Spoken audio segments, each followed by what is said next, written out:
Welcome to the channel, you who love captivating stories as much as we do. Subscribe, it would mean the world to us. We have come again with a beautiful story. In the picturesque town of Ocalo, where lush green hills embraced a bright blue sky, lived Irina. Beautiful, graceful, and blessed with a noble character, she was the pride of her family and the admiration of her community. The daughter of a respected teacher and a wise, well-known merchant mother, Irina embodied exemplary upbringing. Yet beyond her radiant appearance, it was her generous heart and determination that made her truly exceptional. Salomon, on the other hand, was a man who had fought hard to rise above the challenges of his youth. Orphaned at the age of 10, he had learned the value of hard work as he gradually built his own business.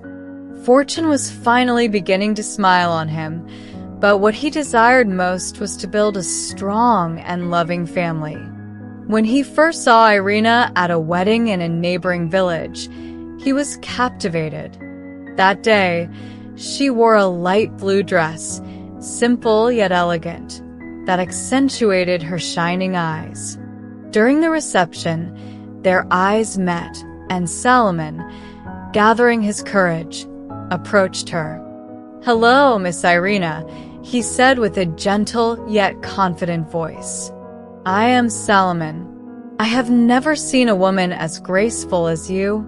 Irina, surprised but flattered, responded with a shy smile.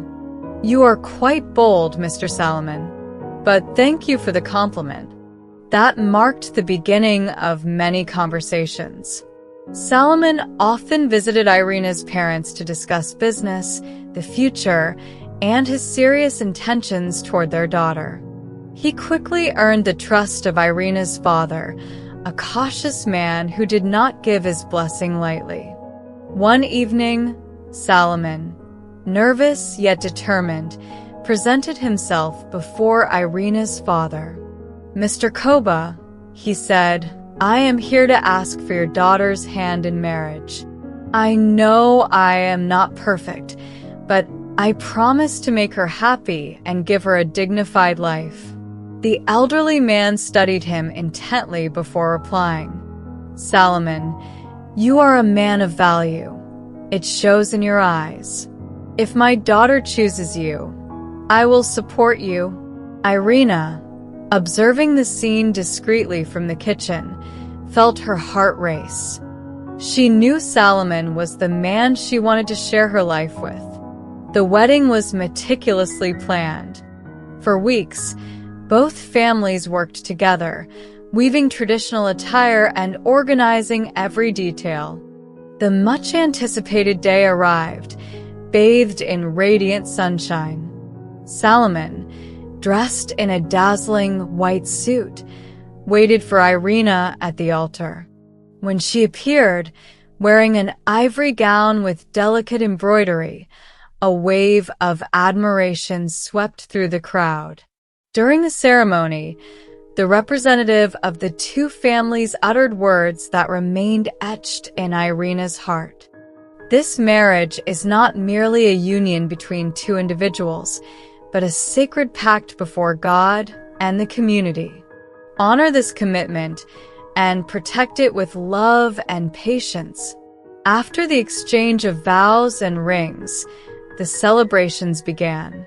Dancing, singing, and laughter echoed until the early morning. Salomon, beaming, took Irina's hand and whispered, "We have everything to be happy. Thank you for choosing me, Irina." A few months after their marriage, an unexpected announcement changed their lives. Irina was expecting a child. It was a moment of immense joy for the couple. When their first daughter was born, Salomon held her in his arms, tears streaming down his face. "Look at her, Irina. She's perfect." Their happiness grew with the birth of a second daughter, making their home even more lively. The walls of their house echoed with the joyful laughter of children, and life seemed to smile on them in every way. Yet behind this apparent harmony, the first whispers of destiny began to rise. The years passed in Salomon and Irina's home, filled with the laughter and joys of a growing family. They now had 4 daughters: Sarah, the sweet and studious eldest; Leah, the lively and curious one; Ruth, the dreamer; and little Naomi, the ray of sunshine in their lives. Despite this warm and loving environment, shadows began to loom over their happiness. In the neighborhood, and even among Salomon's extended family, tongues started to wag. The absence of a male heir became an increasingly pressing topic. One evening, Salomon visited his paternal uncle, a respected and influential figure in the family. After a long meal, the uncle set down his cup of tea and, with a serious tone, said, "Salomon, I will speak to you as a father. You are an accomplished man, but you are missing one essential thing: a son. A man without a son is like a tree without roots. Who will carry on your name? Who will inherit all that you have built?" Salomon lowered his gaze, uncomfortable, but responded calmly, "My daughters are intelligent and brave. They will carry on my legacy in their own way." His uncle shook his head in disapproval. "Daughters are like birds. One day, they will leave the nest, but a son stays. Think carefully about what I am telling you." This conversation, along with many others, began to plant seeds of doubt in Salomon's mind. At the market, during neighborhood gatherings, and even within his own home, cruel remarks abounded. "Salomon, still no son?" a neighbor asked with a mocking smile. "Maybe Irina isn't capable of giving you a son," a woman whispered behind Irina's back. The rumors took an even darker turn when some insinuated that Irina was cursed. "They say witches sacrifice their sons in the womb, so they can only give birth to daughters," murmured a neighbor into Salomon's ear. These poisonous words started to erode Salomon's inner peace. Every time he looked at his daughters, he was filled with a mixture of pride and frustration. The social pressure, combined with the incessant whispers, gradually began to change his behavior. Irina noticed the first signs. Salomon, once warm and caring, became distant. He came home late, avoided extended conversations, and his smiles grew increasingly rare.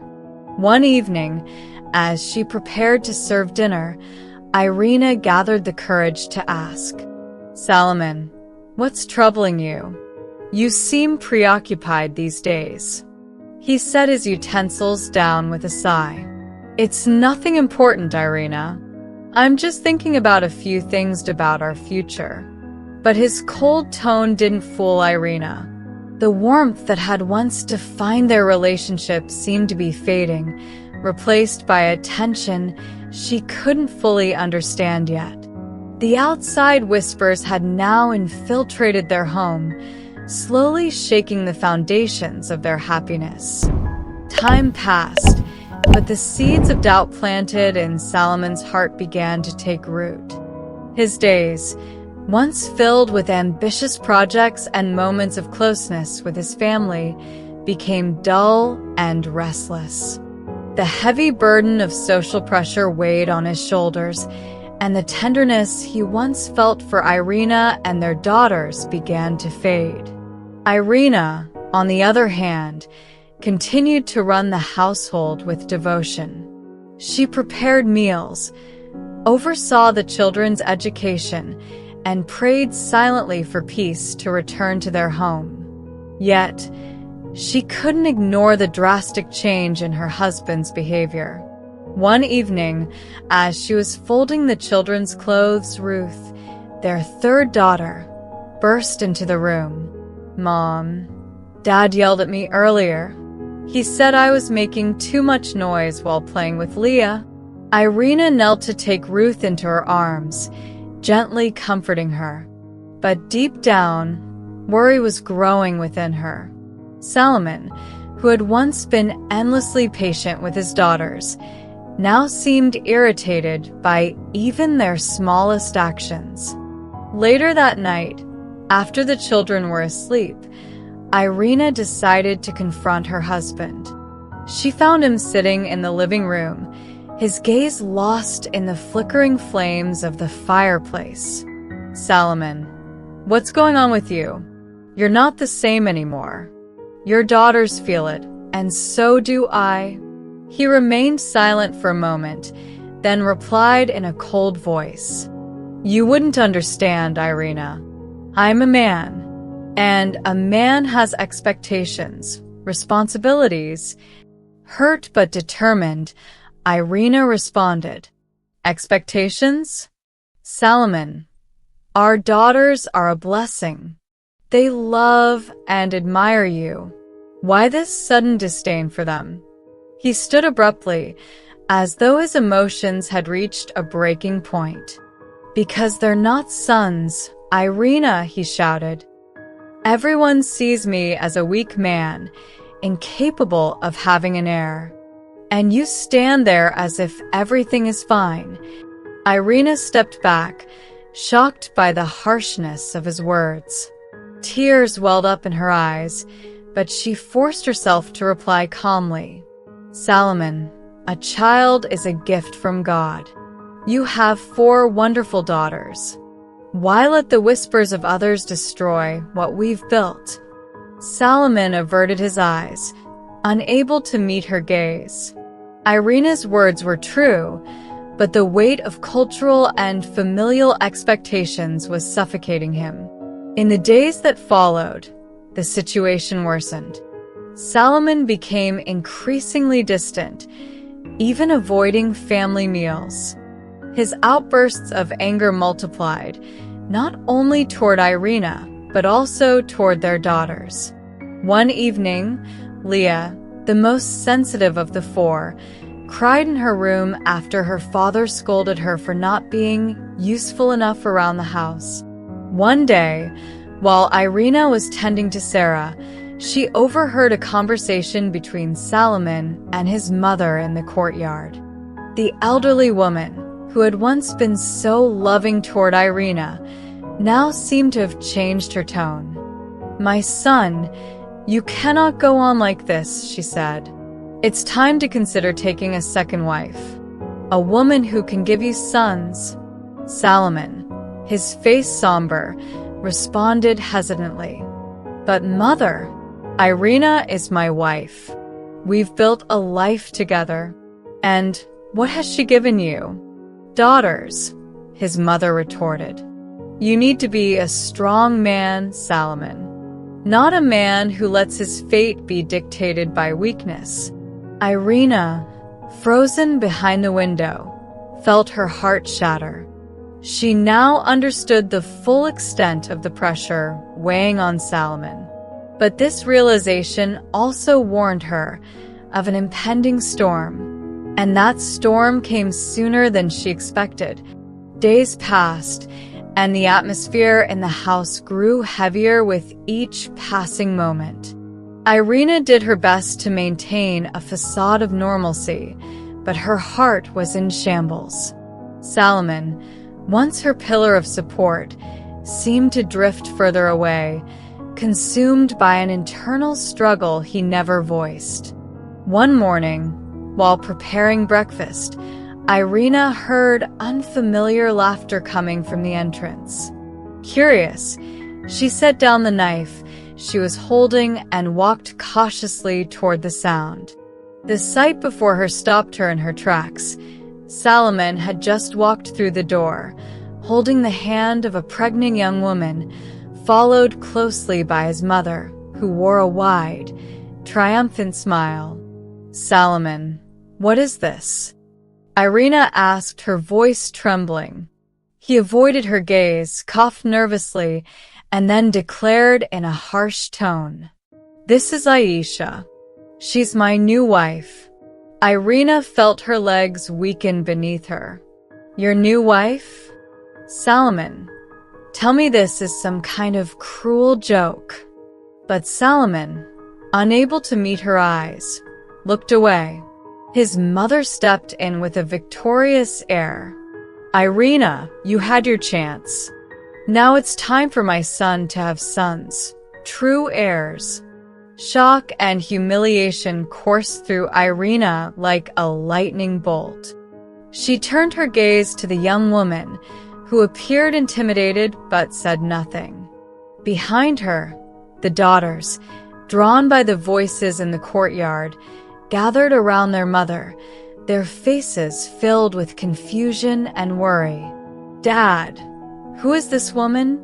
Leah asked in a small voice. Salomon, irritated, snapped back. "Go to your rooms now." Irina turned to him, tears streaming down her face. "How could you, Salomon? After everything we've been through, how could you do this to us?" But he remained unmoved, merely shrugging before leading Aisha inside the house. That day marked a definitive turning point. A few weeks later, Irina and her daughters were relegated to a small room at the back of the property, once used by the household's caretaker. The main house, their former home, was now the exclusive domain of Aisha. Though initially reserved, the young wife quickly asserted herself as the new mistress of the household. "Irina," Aisha shouted one day, holding up a dirty cloth.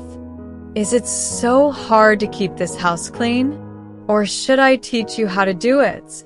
Irina, who had never been treated so poorly before, remained calm despite the humiliation. She lowered her head and returned to her cramped quarters, where her daughters awaited her, their faces marked with sadness. "Mom, why is Dad doing this to us?" asked Sarah, the eldest, her eyes brimming with tears. Irina took a deep breath, trying to hide her despair. "My loves, sometimes the people we care about make bad decisions. But remember this. We are a family, and as long as we have each other, we can overcome anything." However, the situation continued to deteriorate. Aisha, emboldened by Salomon's and his mother's support, made life unbearable for Irina and her daughters. When Aisha suffered a miscarriage a few months later, she did not hesitate to accuse Irina of casting a curse on her. Enraged, Salomon confronted Irina in the pouring rain. "You're a witch," he shouted. "You've destroyed my family, and now you want to ruin my new life." Irina, soaked to the bone, stood with her arms around her daughters and responded in a broken voice. "Salomon, I've loved you with all my heart. How could you believe I'd ever want to hurt you?" But he wasn't listening. Blinded by his anger and Aisha's accusations, he made a decision that sealed their fate. He threw Irina and her daughters out of the house in the middle of the night, under the relentless rain. Trembling and exhausted, Irina and her daughters walked for hours, desperately searching for shelter. Their lives, once filled with love and stability, had turned into a nightmare. Yet, deep within Irina, a spark of determination remained. "My daughters," she said as they huddled under an old tree, "listen to me carefully. No matter what we've lost, we still have something no one can take from us: our faith and our love for one another." These words, spoken in pain, marked the beginning of a new chapter for Irina and her daughters. Here we have come to the end of the first part of this fascinating story. If you enjoyed it, please like the video and share it. Don't miss the continuation of this story in the coming days by subscribing to the channel.